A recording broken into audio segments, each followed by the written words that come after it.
देखिए, ये इस तरह के जो कॉन्फ्लिक्ट्स हैं, ये 45 साल, 47 साल, 40 साल, तो ये डेफिनेटली टाइम तो लगता है। हम्म। और अभी मैंने आपको यही बताया था, उस वक़्त भी तकरीबन 90% जो है वो पॉइंट्स सारे रिज़ॉल्व हो गए थे। हम्म। 2 पॉइंट्स के ऊपर मसला था और अभी भी 2 पॉइंट्स के ऊपर मसला है। कौन सा? एक तो न्यूक्लियर मटीरियल के ऊपर है, हम्म। नंबर 1, और यही एक सबसे बड़ा इश्यू है जो मैंने लास्ट टाइम भी कहा था।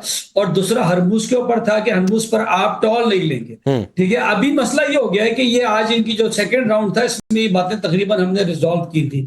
लेकिन कल कुछ इंसिडेंट्स हो गए जिसमें इन्होंने क्लेम किया कि ट्रम्प साहब ने कि जी इन्होंने फायर कर दिया, जंग बंदी की खिलाफ वर्जी की है, वायलेशन की है, and they fired upon the, जो यूके का और एक फ्रांस का था। दूसरा, इन्होंने ईरान के जहाज के ऊपर फायर कर दिया उसके बदले में। तो ईरानियंस कहते हैं कि जनाब they broke the cease fire, और इन्होंने फायर कर दिया और ये हमारा जहाज का इंजन रूम में इन्होंने सुराख किया और उसको कब्जे में भी ले लिया। तो ये कहते हैं कि उस वक्त बातचीत शुरू होगी जब आप ये जो आपने मुहासरा है, ये ब्लॉकेट जो आपने किया हुआ है अमेरिकन ने हरमूज का, वो खत्म करें। वो जैसे ही खत्म करते हैं वो कहते हैं हम आने को तैयार हैं। तो इंशाल्लाह ताला उम्मीद है कि मामला रिजॉल्व हो जाएंगे, क्योंकि अल्टीमेटली अच्छा, मतलब अभी आना तय नहीं है मेजर नदीम? आपकी बातों से ये लग रहा है कि अभी आना तय नहीं है। नहीं, अभी तक जो थोड़ा सा ईरान की तरफ से कुछ रेजिस्टेंस आ रही है और वो ये कह रहे हैं कि जी बिफोर, ठीक है, अराइवल ऑफ आर जो भी डेलीगेशन है, उससे पहले please give us the assurance कि ये अपना जो वहां से उन्होंने जो मुहासरा किया हुआ है, जो ब्लॉकेड किया हुआ है, इसको ये अमेरिकन जो है ये हटाएं। बाकी बातें बाद में होंगी। तो कुछ नतीजा निकला? अभी तो जानकारी ये भी आई है कि मुनीर ने संभवतः ट्रंप से बातचीत की है कि आपकी ब्लॉकेड वार्ता में बाधा बन रही है। कुछ उधर से आया एश्योरेंस? जी, मेरी उम्मीद है कि शाम तक ये मामला रिजॉल्व हो जाएगा, क्योंकि कल का मेन है कि कल ये लोगों ने बैठना है। तो ये थोड़े से उससे पहले इस तरह के इश्यूज आते हैं। हाँ। और मेरी अपनी जो इंफॉर्मेशन है उसके मुताबिक इंशाल्लाह ताला ये both the delegations will be sitting tomorrow. Moreover, Deepak साहब की बात का जवाब दे दूं कि दूल्हा नहीं है इसराइल इस वक्त, हमने उसको मामू बना दिया है। दीपक साहब, हम आपकी रिस्पेक्ट करते हैं और आपके बहुत सारे क्लिप देखते हैं, लेकिन जब आप पर्सनल अटैक्स करते हैं, लोगों के नाम बिगाड़ते हैं, हमारे चीफ के बारे में, जिन्ना साहब के बारे में, तो हम भी हक रखते हैं, हम भी हक रखते हैं कि आप नाम चेंज करेंगे भुट्टा उट्टा, तो फिर हम भी जवाब देते हैं। लेकिन हम पहले के पहल कभी नहीं करेंगे सर। यू आर सीनियर और आप की जो बातचीत हो रही है वो देखकर नहीं लगता कि कोई समझौता होगा। अल्लाह करे सर, पहला सर है शजर से उम्मीदें बाहर रख, उम्मीद है कि शायद समझौता हो जाए। अल्लाह करे। नहीं, उम्मीद किससे है? डोनाल्ड ट्रंप से। अल्लाह से है, अल्लाह से उम्मीद। मुनीर से नहीं है ना?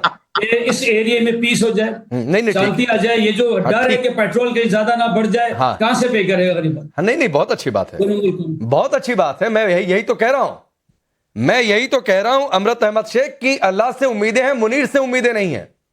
क्योंकि फॉक्स न्यूज में एक रिपोर्ट छपी है और रिपोर्ट यह छपी है कि मुनीर ही ट्रंप प्रशासन के लिए रेड फ्लैग है। और अभी तो हम डबल क्रॉस की मैं बात करने वाला था, दीपक वोरा सर ने तो कहा वो ट्रिपल क्रॉस कर रहा है।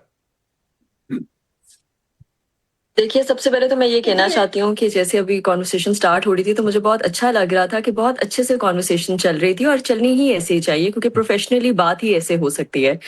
सर देखिए, सबसे पहले जब आप बात कर रहे हैं और आप मुखातिब हो रहे हैं तो आप हमारे चीफ ऑफ आर्मी स्टाफ से मुखातिब हो रहे हैं, तो आई डोंट थिंक सो कि किसी भी लिहाज से उनकी डेजिग्नेशन हटा के उनका नाम लेना मुनासिब रहेगा।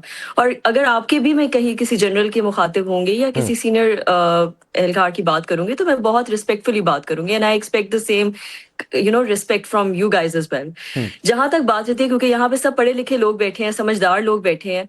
जहां तक दूसरी बात आती है, सर देखिए, ट्रिपल क्रॉस वाली आप बात कर रहे हैं, तो ट्रिपल क्रॉस वाली बात आप कैसे कह सकते हैं? आप लोगों की तो आदत है, आप लोग इल्जाम लगा देते होते हैं, लेकिन फिर ग्राउंड रियलिटीज डिफरेंट हिट करती हैं। और जब ग्राउंड रियलिटीज डिफरेंट हिट करती हैं तो वो फिर बर्दाश्त नहीं होती हैं। इस वक्त प्रॉब्लम ही सारा ये आया हुआ है। प्रॉब्लम ये आ रहा है कि पूरी दुनिया के सामने पाकिस्तान की एक पोजीशन, एक जियोग्राफिकली पोजीशन जहाँ पे पाकिस्तान प्लेस्ड है, उसके साथ साथ उसकी पॉलिटिकल इकोनॉमिक डायमेंशंस भी चेंज हो रही हैं, जिसकी वजह से obviously it's being a significant country in itself, जो कि मुझे लग रहा है कि बर्दाश्त सबको करनी चाहिए और सबको नहीं, बिल्कुल बर्दाश्त करेंगे, बर्दाश्त करने लायक रहेगा तो बर्दाश्त करेंगे। और मैडम सुनिए, थोड़ी सी तैयारी, मैं बार बार कहता हूं, मैं ट्रिपल क्रॉस की बात नहीं कर रहा हूं या मैं डबल क्रॉस की बात नहीं कर रहा हूं। मैंने आपको सोर्स भी कोट कर दिया और फॉक्स न्यूज में कर्नल दिनेश नैन यह छपा हुआ है कि आसिम मुनीर के साथ IRGC के गहरे रिश्ते, आसिम मुनीर के साथ जो है कासिम सुलेमानी के संबंध, आसिम मुनीर ट्रंप प्रशासन के लिए रेड फ्लैग, खतरा, लायबिलिटी, ये मैं नहीं कह रहा हूं अमृत अहमद शेख, ये फॉक्स न्यूज है। तो फॉक्स न्यूज में से जाकर पूछिए जो उनका एडिटर या जिसने भी ये खबर लिखी कि भाई ये क्यों लिख दिया। I am just quoting colonel Dinesh Nain, और अमृत अहमद शेख को इतना नहीं पता चल रहा है। मैं उसी बात को देखिए, क्लैरिफाई कर रही हूँ, मैं आपको यही बात क्लैरिफाई राकेश, कर रही हूँ कि ऐसा नहीं है और ऐसा बिल्कुल नहीं है। ठीक है। और मैं आपसे यही बात कर रही हूँ बार बार कि जो आप मुखातिब हो रहे हैं वो आप थोड़ा सा रिस्पेक्टफुली मुखातिब। अरे इसमें मैंने क्या और जहाँ डिसरिस्पेक्ट तक- कर दी कर्नल दिनेश नैन? मैंने सिर्फ कहा कि आसिम मुनीर को लेकर ये फॉक्स न्यूज में छपा हुआ है।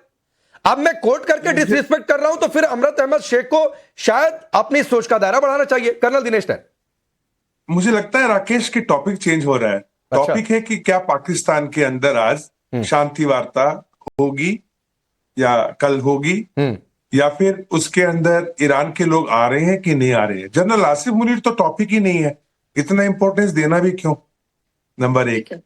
नंबर दूसरा, जो आप फॉक्स न्यूज की बात कर रहे हैं, देखिए ये CIA ने और जो अमेरिकन इंटेलिजेंस एजेंसीज हैं, इन लोगों ने कल जब सिक्योरिटी मीटिंग हुई थी ओवल ऑफिस के अंदर, जो सिचुएशन रूम है प्रेसिडेंट का, तो उसके अंदर पूरी ब्रीफिंग दी गई थी कि कैसे 2016 के अंदर जनरल आसिम मुनीर जब ISI के चीफ हुआ करते थे, तो उनकी दोस्ती बहुत गहरी थी कासिम सुलेमानी, जो कि इस्लामिक, मैं ईरान रिवॉल्यूशनरी गार्ड नहीं बोलता हूं, क्योंकि अगर कोई रिजीम या कोई आंदोलन इस्लाम के नाम पे 1979 में अगर आया हो, जैसे वोरा सर ने कल ये नाम दिया, मैंने इन्हीं को पकड़ लिया है, तो इन्होंने बोला ईरान रिवॉल्यूशनरी गार्ड नहीं, इस्लामिक रिवॉल्यूशनरी गार्ड बोलते।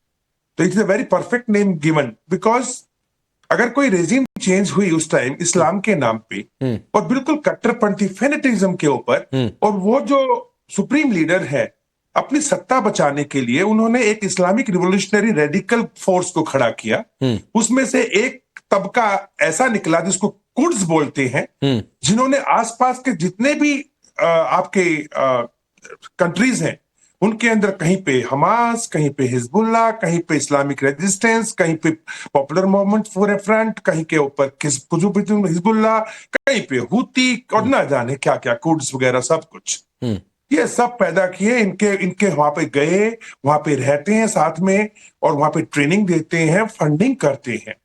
तो लाजिम सी बात है कि जनरल आसिम मुनीर के ऊपर शक गया कि जब ये ईरान गए हैं और ये लोगों से मिल रहे हैं, क्योंकि जो इस्माइल कानी है अभी IRGC कुड्स, आतंक फैलाने वाली सेक्शन का इंचार्ज, उसके साथ भी आसिम मुनीर का काफी उठना बैठना रहा है, और जो कि पाकिस्तान को हम अच्छी तरह से जानते हैं। अभी वो तो ऑक्सफोर्ड यूनिवर्सिटी जो है लंदन की, उसने डिक्लेयर कर दिया था 4-5 साल पहले कि 2/3 तंजीमें जो हैं पूरे दुनिया की जो आतंकी हैं, उनका लिंक या उनका पालन पोषण या उनका रखरखाव या उनको फंडिंग या ट्रेनिंग या शेल्टर, ये पाकिस्तान दे रहा है।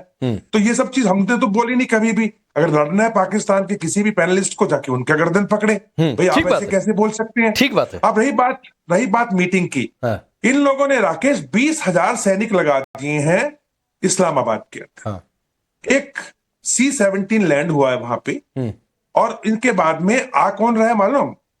ना तो इस बार JD वेंस आ रही हैं, और ट्रंप ने भी शगुफा छोड़ दिया था, अब आ रहे हैं वहां पे उनके एनवॉयज विटकॉफ और उनका दामाद कुशनर। तो अब ये सब लोग मिलकर के फ्री का राशन खाएंगे, सुरेना होटल का, ना बिल देंगे। ठीक है, नहीं ये तो बातचीत देख कुछ लेते नहीं होने वाली। हैं।